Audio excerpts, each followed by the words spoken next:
আসসালামু আলাইকুম। আবারও সবাইকে স্বাগত জানাচ্ছি লতার রসইতে। আজকে আপনাদের সাথে খুবই ঝটপট, ইয়াম্মি এবং কুইক একটা কেক রেসিপি শেয়ার করব। আমার বাচ্চারা যখন কেক খাওয়ার জন্য বায়না করে তখন আমি ওদেরকে ঝটপট মাইক্রো ওভেনে কীভাবে মাগ কেক তৈরি করে দিই তার রেসিপিটাই আজকে আপনাদের সাথে শেয়ার করব। হয়তো বা অনেকেই পারেন, তবে আমি কিভাবে করি সেই আইডিয়াটাই আজকে আপনাদের সাথে শেয়ার করছি। তাহলে চলুন দেখে নিই আজকে রেসিপি। আমি এরকম একটা বড় সাইজের কাপ নিয়েছি, এটা কিন্তু অনেকটা মাগের মতোই। এখানে আমি দিয়ে দিচ্ছি 3 টেবিল চামচ পরিমাণ ময়দা। আমি যে পরিমাণে সব কিছু ইউজ করছি আপনারা যদি করেন তাহলে কিন্তু আপনাদের কেকটাও একদম পারফেক্ট হবে।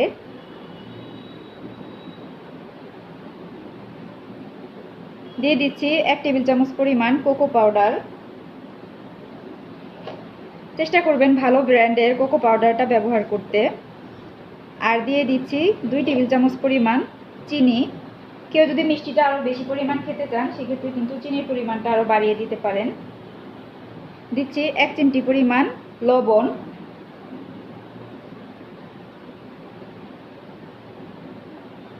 ওয়ান ফোর্থ চা চামচ পরিমাণ বেকিং পাউডার।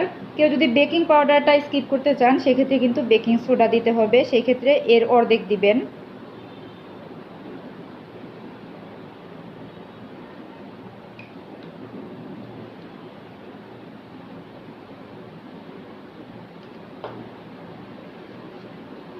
এখন এই শুকনো উপকরণগুলিকে একটু ভালোভাবে মিক্স করে নিব। আমার রেসিপি ভালো লাগলে আমার চ্যানেলটাকে সাবস্ক্রাইব করবেন, সেই সাথে আমার পেজটাকে লাইক এবং ফলো দিয়ে রাখবেন। আর যারা অলরেডি কাজটি করেছেন তাদের সবাইকে অসংখ্য ধন্যবাদ। শুকনো উপকরণগুলিকে যদি আপনি ভালোভাবে মিক্স করে নেন কেকটা কিন্তু খুবই সুন্দর হবে।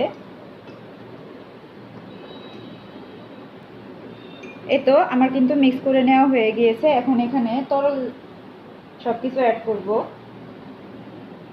এখানে দিয়ে দিচ্ছি 3 টেবিল চামচ পরিমাণ তরল দুধ। চেষ্টা করবেন দুধটাই দেওয়ার।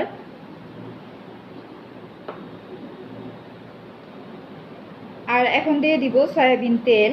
কেউ যদি তেলের বদলে বাটার দিতে চান সেক্ষেত্রে কিন্তু গলানো বাটারও দিতে পারেন। এখানে আমি দিয়ে দিচ্ছি সয়াবিন তেল 1 টেবিল চামচ দিয়ে আর সামান্য একটু পরিমাণ দিব।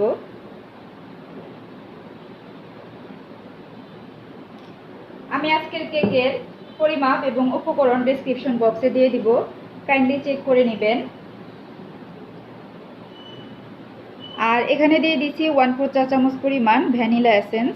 কেউ চাইলে কিন্তু চকলেট এসেন্সটাও ব্যবহার করতে পারেন।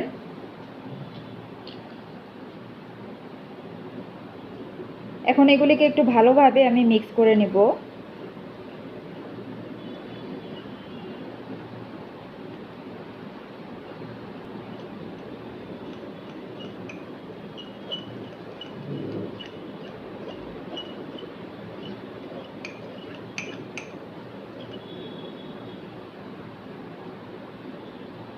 এই যে টেক্সচারটা কিন্তু এরকম হবে।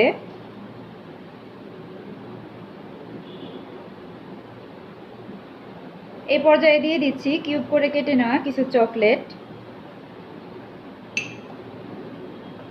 চকলেটগুলিকেও মিক্স করে নিচ্ছি।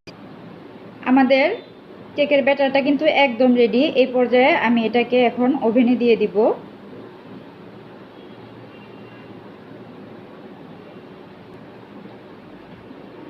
এটাকে এখন মাইক্রো ওভেনে দিয়ে দিব। চারপাশ থেকে একটু এভাবে গুছিয়ে নেবেন ওভেনে দেওয়ার আগে, এতে করে কিন্তু কেকটা সুন্দর হবে।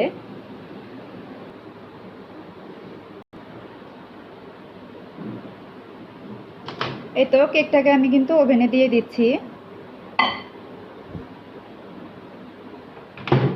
আর 1 মিনিটের টাইমে আমি সেট করে নিচ্ছি।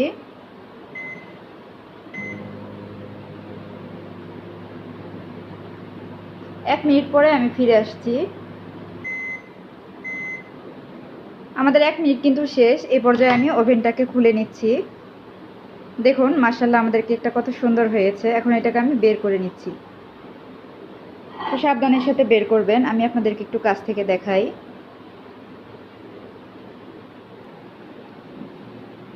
এখন আমি কেকটাকে আরও একটু আকর্ষণীয় করার জন্য উপর থেকে একটু আইসিং সুগার দিয়ে দিচ্ছি। কারোর কাছে যদি আইসিং সুগার না থাকে তাহলে কিন্তু চিনি গুঁড়া করে দিলেও হবে। চিনির গুঁড়াকেই মূলত আইসিং সুগার বলা হয়ে থাকে।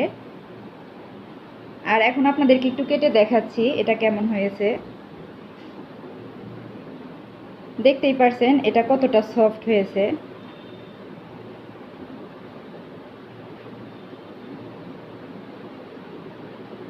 মাশাআল্লাহ, দেখুন আমি একদম কাছ থেকে আপনাদের দেখাচ্ছি, একদম সফট হয়েছে। আর এটা কিন্তু ভীষণ মজার হয় খেতে।